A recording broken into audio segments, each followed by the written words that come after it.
la fierté de savoir que dans quelques mois, de cette petite localité d'Abomey-Calavi et donc du département de l'Atlantique, nous allons chasser complètement l'obscurité du Bénin. Je voudrais saluer la maestra du chef de l'État et le leadership du ministre de l'Énergie.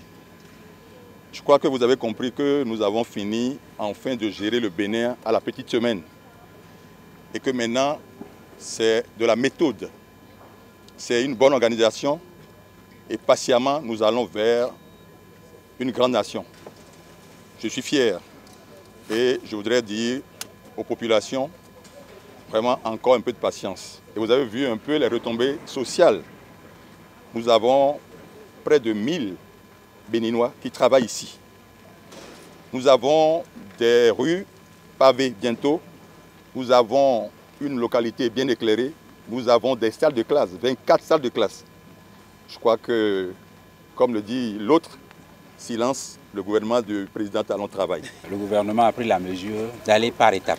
La première étape étant, dans un premier temps, de juguler le délestage, ce qui est aujourd'hui un fait. La deuxième étape, c'est de planifier l'autonomie énergétique du Bénin. Et c'est sur cette voie que nous sommes aujourd'hui. La centrale 120 MW dès l'année prochaine sera opérationnelle avec des caractéristiques techniques qui vont favoriser un coût de production très compétitif pour la SPE. Et donc, je voudrais simplement remercier le gouvernement pour son appui quotidien. Notre rôle en tant que SPE, c'est de mettre en exécution tous les projets qui sont instruits par le gouvernement, de les suivre et d'être sûr qu'ils se réalisent dans de très bonnes conditions, suivant les caractéristiques initialement définies. Des actions concrètes prennent la parole.